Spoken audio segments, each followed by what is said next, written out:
welcome to the Ocean Impact podcast. We are thrilled to be back with episode 5 of our Pitchfest 2022 series, where we chat to founders and startups who have been finalists in Pitchfest 2022. We're so lucky to have some incredible entries, and today is no exception. We have Dr. Will Bateman, who is the CEO and founder of CCell. My name's Amelia. I'll be one of your co-hosts for today, but I am joined by the man himself, Tim Silverwood. Hi, Tim. This was an interesting and fascinating combo. It's really just an indication, I suppose, of the breadth of solutions that come through initiatives like Pitchfest. And we're there at the end reviewing sometimes hundreds of applications and going, wow, I did not even know this solution existed. So it's constantly inspiring for us. And hopefully through these podcasts, it's also inspiring for you. That's it. And, CCell, it's fascinating because I don't think I'd actually heard of this process or that this was possible until we saw CCell's pitch video come through for Pitchfest. So encourage everyone to go check out that pitch video. But basically, they grow digital living reefs, and this is via a process called mineral accretion. And now, if you're anything like me, you're going to be wondering, what is that? And I'm going to tell you. So basically, they start with a structure, and then they run a low, safe electrical current to that structure. Currently, it's a type of metal. I can't remember which, but they're thinking of eventually it's going to be a biostructure. They run a safe electrical current to it, and that causes seawater minerals to crystallize into the same rock that's found on natural reefs. This is like crazy to me. They're essentially using the minerals in existing seawater and making them kind of bond to this frame to create reef, but it's like actually the same almost DNA or buildup of a natural reef. Gotta love the scientists, huh? They're out there figuring out things that we could never possibly wrap our mere mortal brains around. So thank you, Dr. Will. Yeah, look, obviously the problem that these guys are addressing is the loss to coastal biodiversity and coral structures, which is hugely problematic when you have rising sea levels and heightened sea states as a result of climate change. So this is a really important solution because around the world we know that so many coastal communities are suffering and at risk due to the ferocious ocean that is brewing out there. So any solution like this is going to be very, very welcome and have a lot of opportunities. But yeah, fascinating that you can actually use a low charge to almost help speed up some natural processes, and in doing so activate these structures to become reefs, because once these reefs got that sort of baseline growth on them, then a lot more of that natural biodiversity can start to attract, and you can actually end up with a really strong and important barrier and protective zone and enhanced ecosystem along these coastal fringes. So yeah, well done, team. Very interesting solution. Yeah, and to add a layer to that, this whole thing, obviously there's power involved because they're running this safe, level of current through it. So you compare this with, wind, solar, or CCell's wave energy extraction technology. So there's multiple ways to kind of pair this with clean energy to power it, to power that process, which is super fascinating. And you've just touched on it there, Tim, but to lay it out really simply, just in case the audience are wondering, the reef structures are great. We talked a little bit about coastal erosion. Can you run us through just a couple of the highlights of what this can be used for? The structure's great on their own, but where do they put them and what does that exactly do? Yeah, so I think they're going to have a lot of opportunities similar to some of the other startups that have come through working on coral reef restoration and repair and rejuvenation, like Coral Vita, for example. There's a lot of zones around the world where perhaps tourism is a very, very big and vital part of a local economy, or you have a large tourism company wanting to protect their coastal asset and perhaps enhance the local biodiversity in the ecosystem to support what they're offering as a tourism, location. So I think they're going to find lots of opportunities in those zones that are either a threatened strip of coastal erosion, where perhaps the other alternative is something hideous like a vertical seawall, which we know are terrible for not just exacerbating further erosion and further problems, but are completely unnatural and therefore terrible for biodiversity. So they can look towards those zones, but also look to really enhancing areas that perhaps are just on the decline but need a little bit of stimulus to help make sure that they don't go into further decline.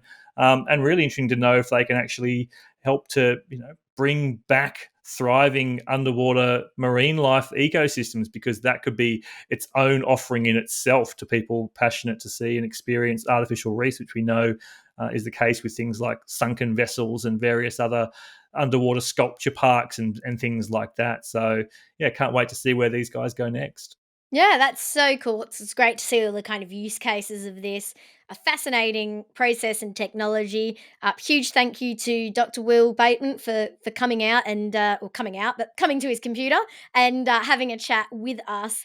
I know people are going to find this really fascinating. He actually also gives a really great analogy for explaining what a reef does when a wave is coming in and breaking over it. I won't spoil it now, but listen out for that. It was a really clever analogy. I very much enjoyed it.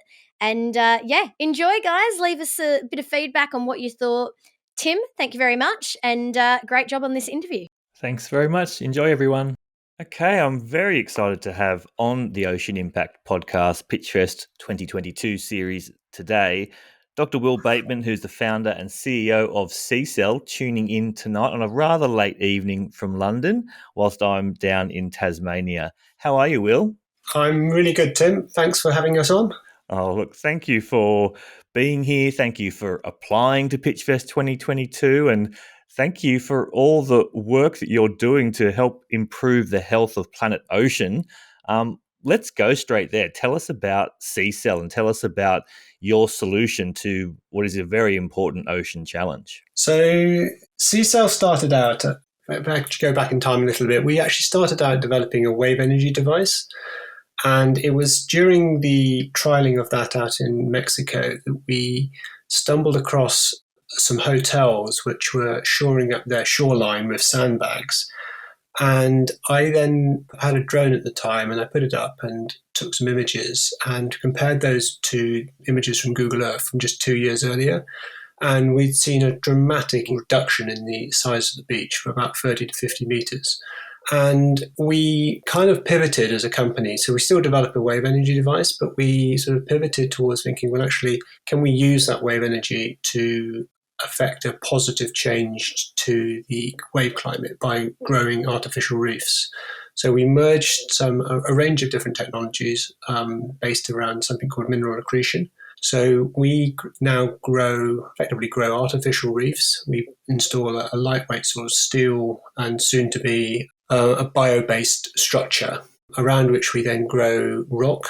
And around that, we encourage the growth of things like oysters, corals, or mussels that provide the bulk to the reef and in turn cause ocean waves to break and also provide a fantastic habitat for marine life. So we're taking off a number of parallel challenges. But isn't that awesome, though, that you go in and you think that the solution that you're developing is for one area, and in the process of doing that, your eyes are opened up to other challenges, and you start to think, well, hang on, we've actually got the capacity to address this challenge, and then maybe in the future, or maybe not, we can incorporate our existing mission into what we're doing now. So, yeah, tell us a little bit about this mineral accretion, because I suppose dealing with coastal erosion and looking at ways to promote coral reefs or any structures, I suppose, to prevent coastal erosion, it's a complicated process, but you figured out this way around mineral accretion. I wonder if you could tell us a little bit more about the science of this process.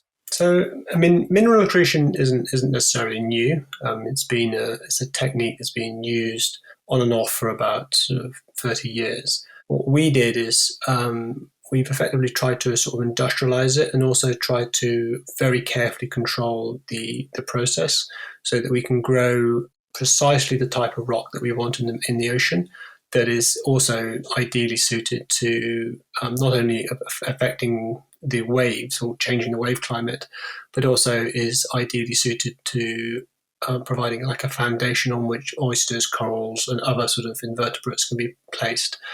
Now, the technique itself is fairly straightforward. We run a very small electrical current through the water, typically between sort of 3 to sort of 6, 7 volts. And what that does is that causes around the two pieces you have of that system, we often call like the anode and the cathode. And the cathode is the main structure, so that's the main reef. And what the electrical current does is it causes around the reef the pH of the water to go up by about 2 points on the sort of pH scale. And that in turn causes minerals that are naturally found in the seawater. I mean, the sea is a big soup of everything you can imagine. But there's two minerals in particular that we're interested in, is calcium and then magnesium. And there's a lot of magnesium. There's not so much calcium, but calcium forms a very strong rock known as aragonite, whereas magnesium forms quite a soft rock. I mean, pure, effectively, magnesium hydroxide. And that's known as brucite. And brucite in its purest form is very soft. I mean, you can carve your name in it with your finger, but it grows very quickly. And what we're trying to do is grow a blend of those two. So it's a bit like, Goldilocks with her porridge. We want it to grow fast enough, but not be too soft, but not grow too slowly, therefore be too hard. And in fact, if you grow pure aragonite, what you end up doing is sealing the whole system, and then you close down your ability to actually electrify it. So it's finding that sort of Goldilocks zone somewhere in the middle.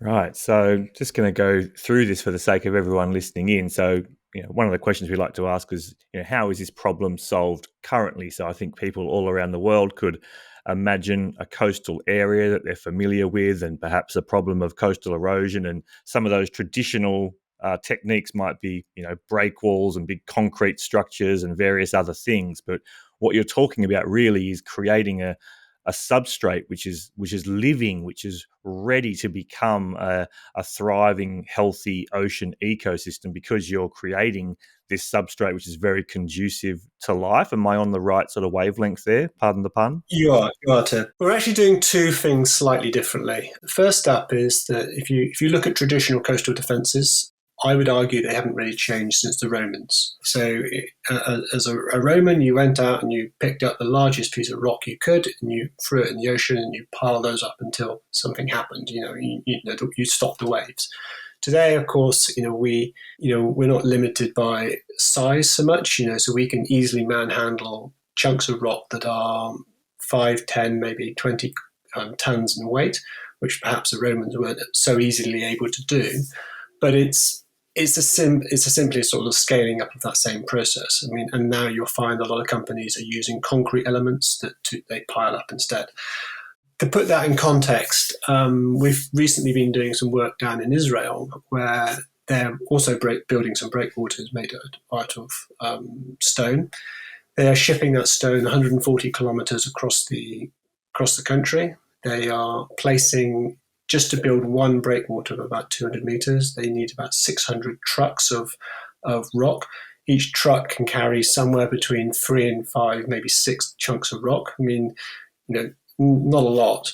And it takes them probably 6 months to build one of these breakwaters. It's a relatively slow process. So looking at all of that, I mean, it's incredibly environmentally destructive, not only in terms of you're carving out some rock out of a mountain somewhere, but also the fuel and the energy to ship it across. And then you've got the problem when you get to the far end is how do you actually get that rock out into the ocean? I mean, you could put it onto large barges, but what the Israelis are doing is they're actually building effectively a road out into the sea.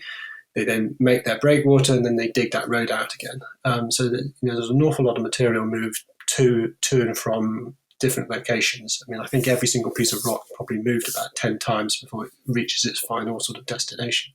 So that in itself just seems a bit crazy. So we have a lightweight solution to that. The second part of the bit that we're doing, which is very different, is that if you look at a lot of breakwaters, they sort of pierce the surface. They are trying to absorb the energy through creating lots of little channels through your structure. So the water, as it breaks into it, it sort of disperses its energy as it sort of rushes between these big pieces of rock. What we're doing is trying to replicate in much more closely what natural coral reefs do. So we're building a structure that sits well below the surface. So when those larger waves come in, they are destabilized as they pass over the reef and then break far out at sea. I mean, when I say far out, sort of 100, 200 meters out to sea. Now, the analogy I would relate that to is if you, Tim, were to run at me and I tried to stop you, it's relatively hard. Yeah, I mean, you're probably going to flatten me. But if I was to put my foot out and I can trip you up, I can get you to crash to the floor and then you destroy yourself. Yeah, that's really what we want to try and do. We want to get those larger waves to break in on themselves rather than trying to crash against our structure or piece of rock, because fundamentally, if you start to try to stop the crest of a wave, you're typically going to lose. I mean, you'll either just find you have erosion very quickly, or you will.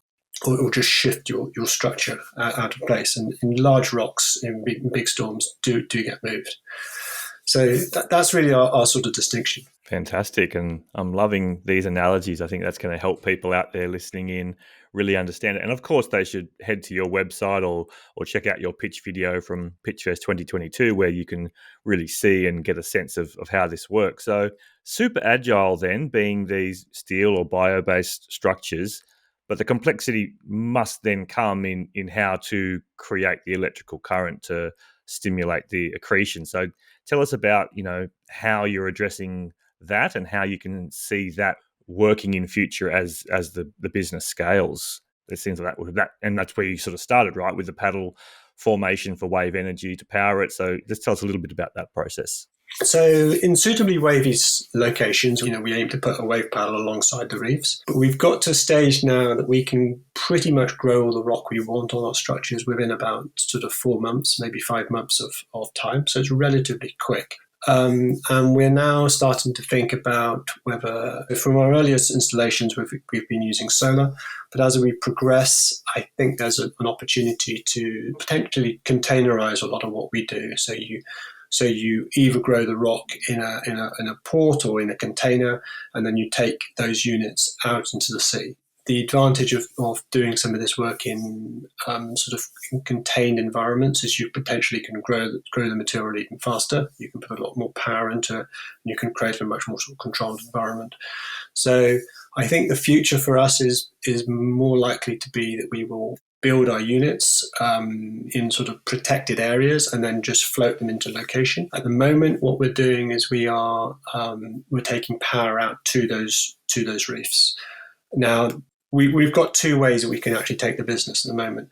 If we take power to the reefs, the advantage of that is that we have now got we're kind of calling it like a digitised reef. And this means that we can put sensors onto it. We can actually start to listen to our oceans. We can, build these into, effectively live scientific platforms. So not only can we grow the rock, but thereafter, we can actually do quite a lot of monitoring around what's going on in the ocean. So obviously we're interested in things like, the wave attenuation that we're achieving, but also we're fascinated around the marine habitat that we're creating. And we've seen, huge increases in the number of fish and sort of mammals in and around our structures.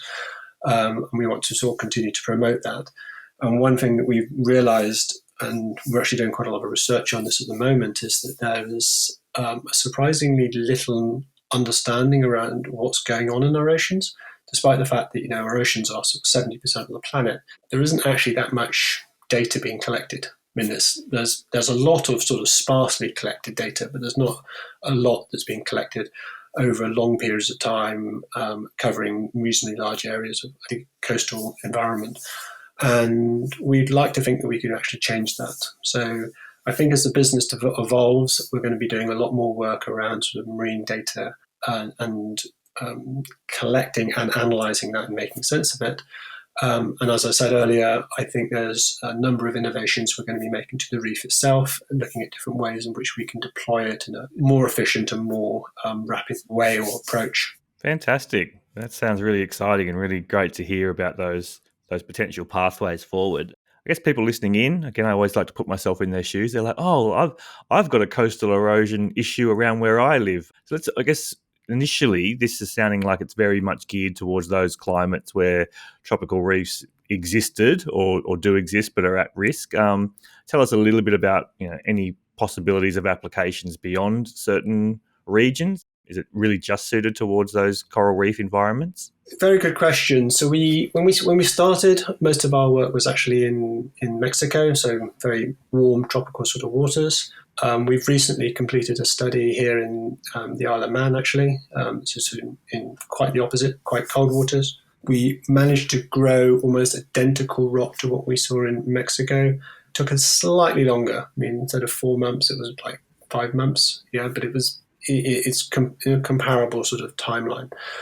And we're going to be deploying a reef down in Exmouth in the coming months. So everything we're doing in Mexico works effectively quite well, both here and in Israel and other places in Europe.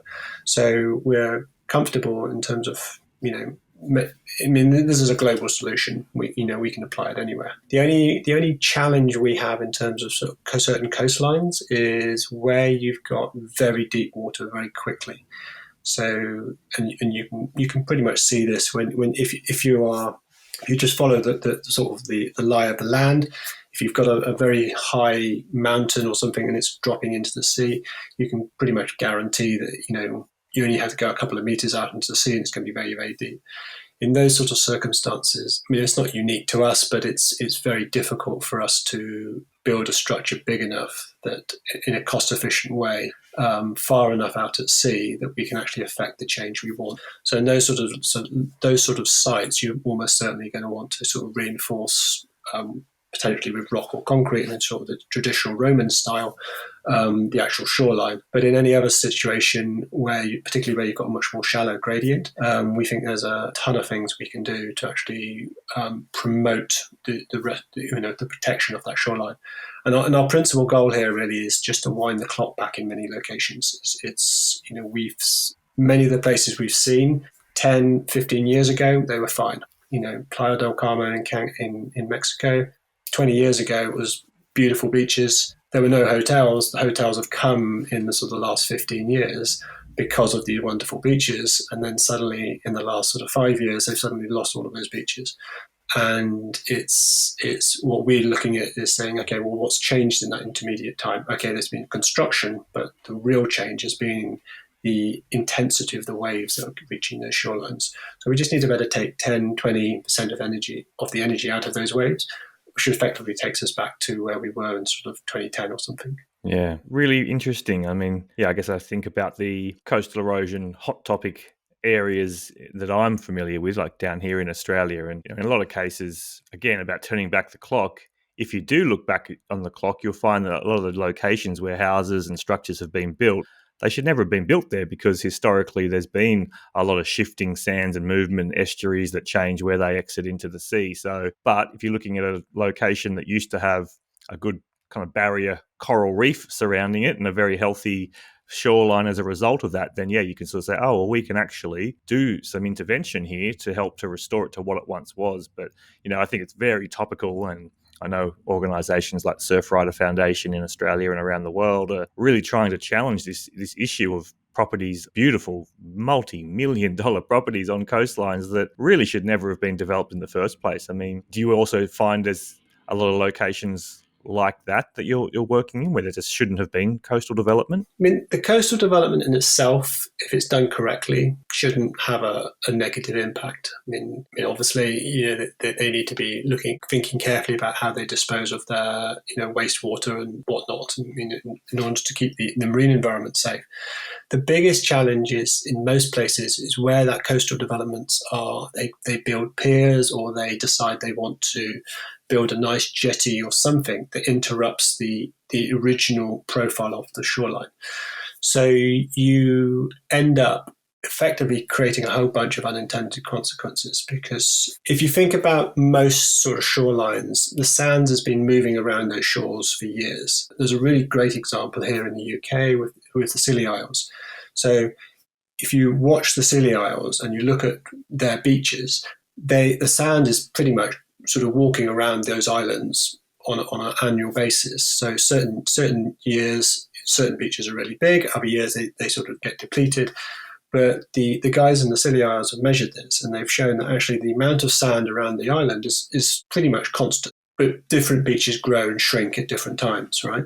And that's completely natural and it's completely normal. And when you have larger bodies of land, obviously like in Australia or whatever, you're still having those same processes going on, and it's quite natural to see certain beaches grow and shrink with time. Particularly hurricanes come in will tend to reduce those. But they're very often hurricanes, they may take sand from one location, but they will just deposit it somewhere else. And then throughout the rest of the seasons, you will find that other wave environments may restore that, or just change it around. So all of these are completely natural things. What the humans are doing, though, is we come in and we build something like a pier or some form of dock or even a marina, and you end up diverting sand that would otherwise be running along those shorelines out into the deeper ocean. And once that sand gets into sufficiently deep water, it's effectively lost. It's going to take a very large storm to get it back onto land. And coastal engineers will talk about sort of sources of sinks for sand, and one of the major sources for most sand is actually rivers. Erosion from the land is bringing material down. As that comes down, it's effectively sort of sorted, and it's this finer sort of material that ends up staying along near the beach, or very fine material actually gets washed out, but the bits that sort of drop out near the shoreline from sediment coming down the rivers ends up on your beaches, and that's a major source. And then you'll find that sand actually then sort of moves one way or other along the coastline. And we've just got to be much smarter as a race in terms of what we're doing when we build stuff. Just to try not to interrupt those natural flow patterns. Yep. No, thank you for that. Very, very helpful for everyone. Let's go into you a little bit more. An engineer, very experienced. Just tell us a little bit about your personal why. Obviously, this is your career, and it sounds like you're exerting some wonderful skills to make a positive difference. But sort of why? You mentioned the trip to Mexico, but tell us a bit why you do what you do in terms of helping the ocean. On a personal note, I went to a very good university. I was fortunate to get in there. I think I'm quite fortunate to have had a fairly good education, particularly with the support from the UK government. And I've always felt, and I think most of my team feel, that as engineers and scientists, we need to help fix the planet. If I want to be rich, I could have worked in the city. I could have gone and joined a bank, as many of my colleagues at university did. But I think what drives me is when I'm on my deathbed, I want to look back and think I actually made the world a better place. I didn't just move some money around in corners. I've actually left a positive legacy. I've made the world in some strange way better, and the jury's still out as to whether I'll achieve that. We're all guilty of flying around the world. I'm particularly guilty now because we have projects in a number of different countries. And I'm determined to make sure that, what ultimately we do undoes a lot of the damage that I inevitably are doing as a human, just being on this planet. And I think that's mostly what drives me. I obviously have a very close affinity with the oceans. I'm a diver, I'm a kite surfer. I've kayaked since I was since my mum first put me in a boat, which is probably about the age of about 6 or 5 even. And it's, I have that affinity for the ocean, and I love it, but it's what probably drives me more is from the engineering standpoint, and it's the challenges. One could argue that engineers and scientists created all of the toys that have messed up the planet. If we hadn't invented the internal combustion engine, perhaps we wouldn't be in the situation we are now. But having done that, I think it's incumbent on us now to see if we can engineer solutions to problems that we see around us. And those solutions mean we've got to think differently. We can't just regurgitate what we're already doing.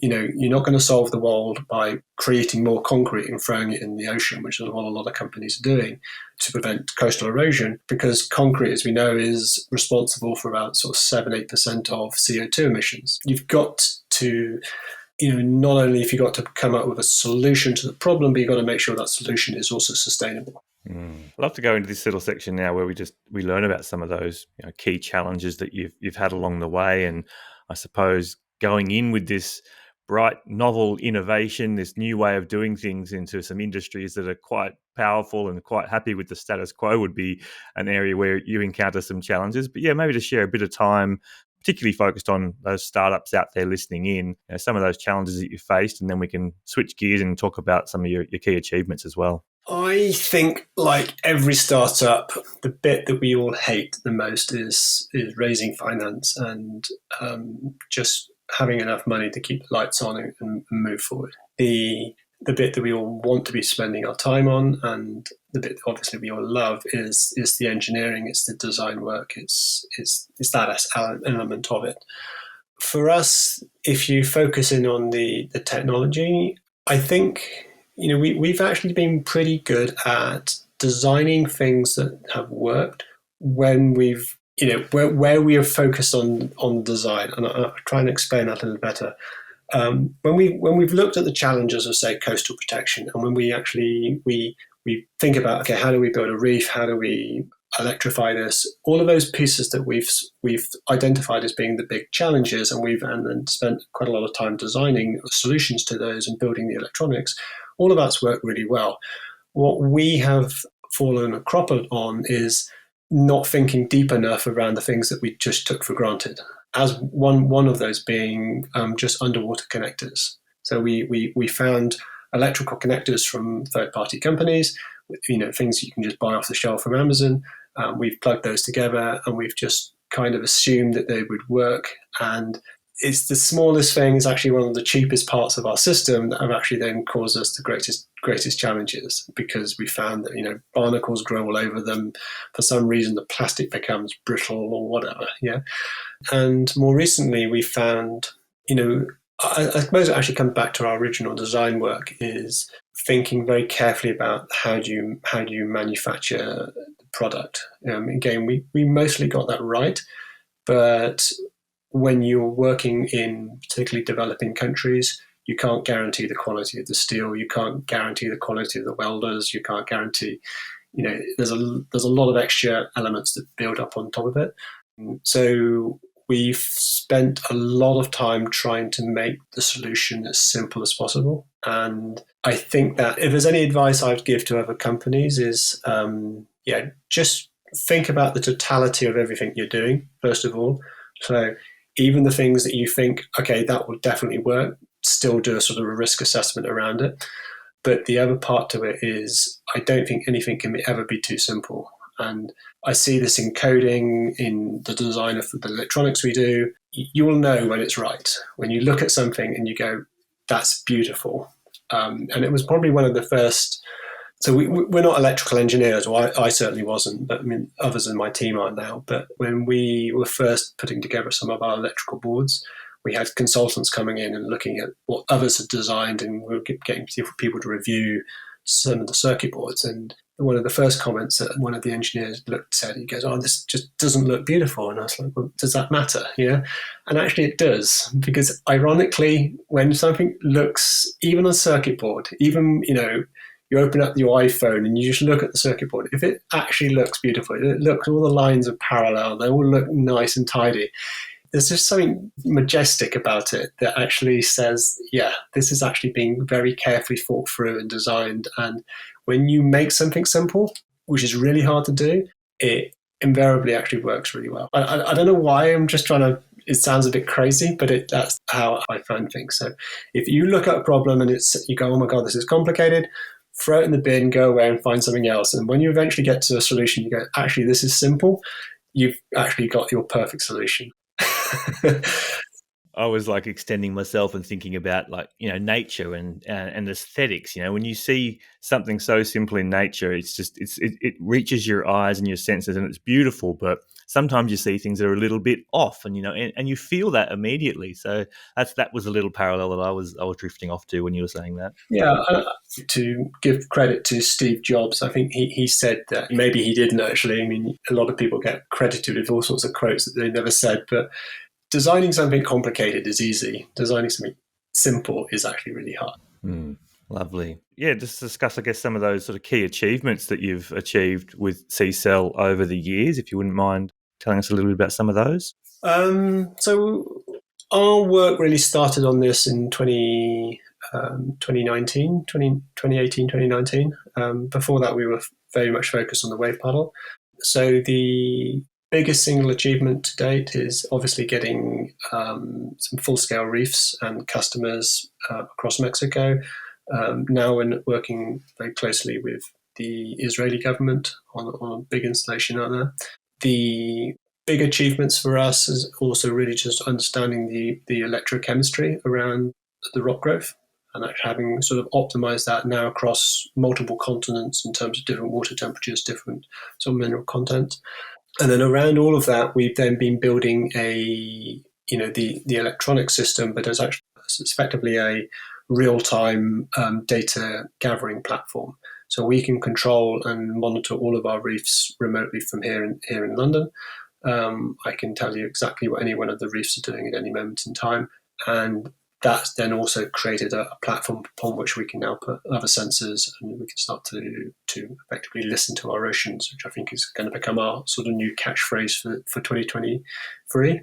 So, and obviously the ultimate prize here was that seeing the huge increase in sort of fish and marine life that we've seen around our reefs.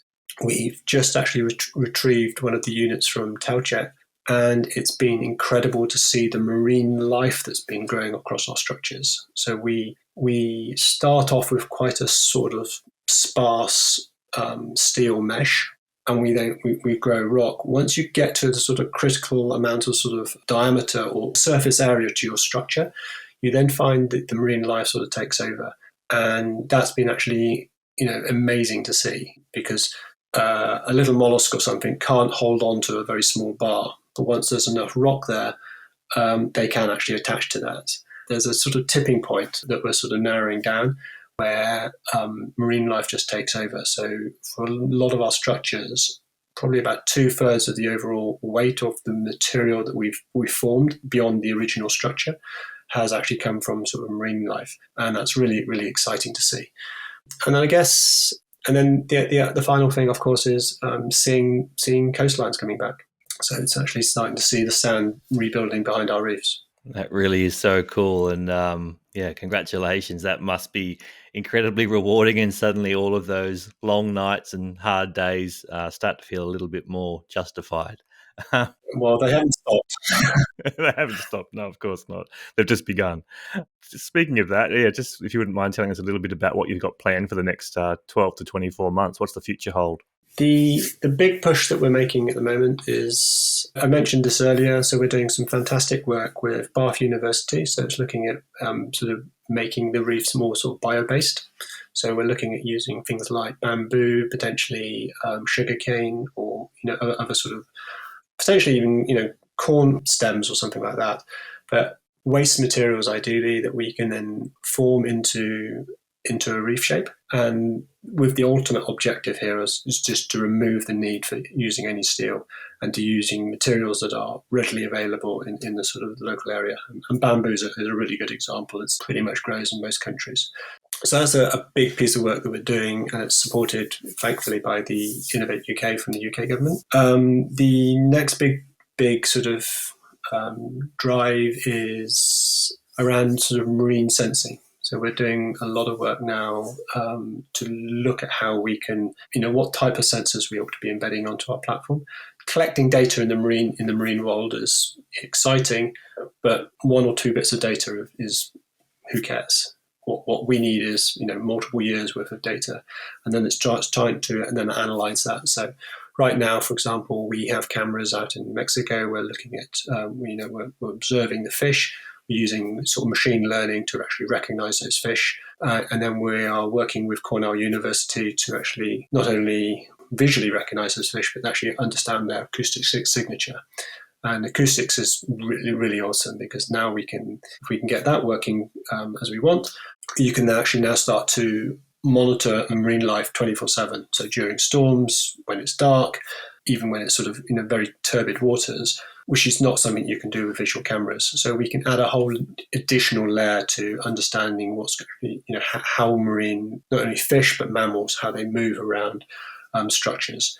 And with that in mind, we are also going to be branching out now this year towards supporting the offshore wind industry. So we're having some interesting discussions at the moment around putting our reefs around the base of wind turbines to prevent scour, but also to promote a sort of marine habitats in those environments, but also with the data to help them to monitor what's going on and around their structures, so they can hopefully improve their operations.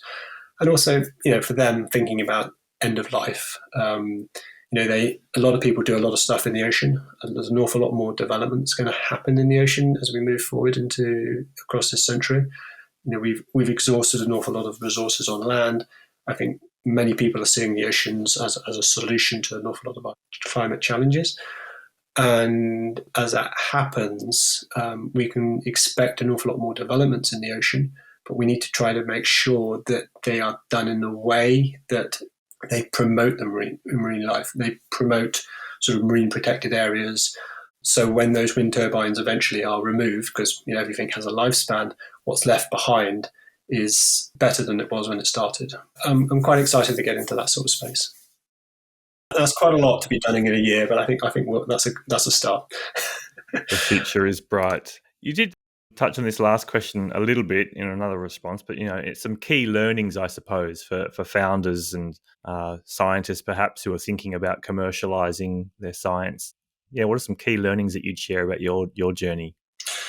Key learnings. Just any advice for people starting out? Anything come to mind? It's really hard. I'm probably really bad at this because what I'm about to say is that I feel as a startup, you really have to keep tabs on everything you're doing. There's outsourcing all of your software development. I think it's a mistake. You need to bring things in house. One of the first bits of its advice I ever received was, as fast as possible, get your own front door. Working in sort of co-working spaces is fun and great, but actually you need to be able to sort of internalize an awful lot of your own stuff, and having your own expertise in-house, be it electronics or software or whatever, is crucial. I think it goes without saying for every company out there, if you're not using computers, to their fullest, you are wasting your time, in my personal opinion. It doesn't matter whether you are McDonald's and you're serving burgers, or you are an engineering company, you absolutely need to make sure that you are utilizing computers. So everybody in our company is expected to be quite numerate and to be able to program in some way. And the big bit of advice I would have for a lot of people is make sure you document meticulously everything that you're doing. One of the big turning points for us is having our own sort of internal wiki. It may sound quite a simple thing, but we have a sort of wiki first policy. So every bit of work anyone does has to be documented, even be it lightly to say, this is where it is. There needs to be some documentation or level of documentation around it before it goes out. And the reason is particularly with a small team, we're all doing so many different things. We're very diverse. I'll be doing electronics one day. I'll be in Israel the next. There's just too much to remember. And it's really important to be able to jump into a problem or jump into another segment of the business and immediately have some notes that you can grab, and without actually having to, think, we're not all super sharp on a Monday morning. So can you jump into a piece and actually have some really good notes that you can follow through or get you back onto speed of what you're doing?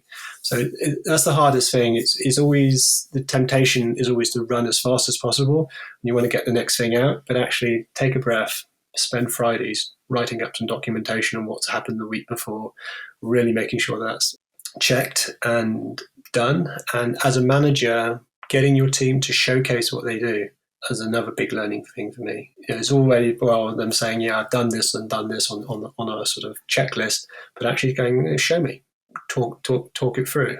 Obviously you should be doing code reviews, you should be doing design reviews, but on a daily basis, put your team on the spot, get them to constantly show you what you're doing.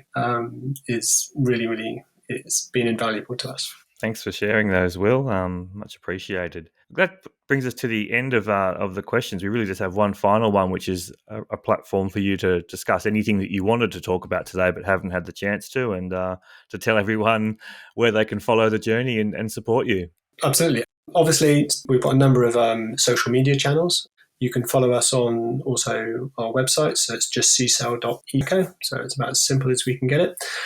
And watch out for this year. So we're hoping to do a new round of equity financing towards the middle of this year. And we're still currently positioning ourselves with a sort of combined offering around sort of reefs with marine data. Fantastic. I didn't actually even ask you about the equity crowdfunding. It was a successful process for you, obviously going back and doing it again, so it must have worked quite well for you. Funding is always, I think, a challenge, and I think it's probably the single biggest challenge, as I mentioned at the beginning, for any startup. And it can be very easy. There is what I find is there's an awful lot of experts out there, but they all want, ridiculous fees for what it is that they're going to do. But the truth is, I'm not Steve Jobs, so we're not super successful. So it's a bit early for me to say, give huge amounts of advice on this. But my sense is that, if you can really just focus on building a really good product and you can get your story, there isn't really anybody else out there who can actually sell this for me. There's a lot of people who can provide me with some advice and help me make a slightly better deck and all that sort of stuff. But ultimately it's on me and my team to actually get out there and raise the money. The trouble for that is, of course, that when we go and do that, it takes us away from the day job and the work that we really love. So funding is if you're not careful, you end up spending a disproportionate amount of your year. And when you get to the end of it, you just need a huge holiday. So before you know it, it's 3 months out or 4 months out of a year, just spent on financing. Which is just disproportionate. But this year we're hoping to raise quite a significant amount in terms of giving us a sort of runway for sort of 3-4 years, and that should lead us into sort of profitability as well. So I'm hoping this will be the last major crowdfunding raise we do. Not crowdfunding, by the way. Sorry. It's not going to be crowdfunding. It will be equity with VCs, etc. Great. Yeah, just and so for your sake and for everyone listening in, I mean, that is so much the rationale behind what we're trying to do at OIO is sort of recognizing that the last thing we need people like you and teams like yours doing is struggling so much on that piece of the puzzle when they've got a lot of work to do to build a better, healthier future for planet Ocean. So that's really at the core of our whole ethos of existing. So we wish you well, Will. We're very excited to follow the journey, and we once again thank you for your time and for all your efforts. Thank you, Tim. Guys, we hope you enjoy this episode. Please leave us a bit of feedback. It really helps us out. If you're listening on Apple Podcasts, you can leave us a review. On Spotify, you can let us know what you loved about the episode. And if you're watching on YouTube, feel free to drop us a comment or hit the like button. It means a lot.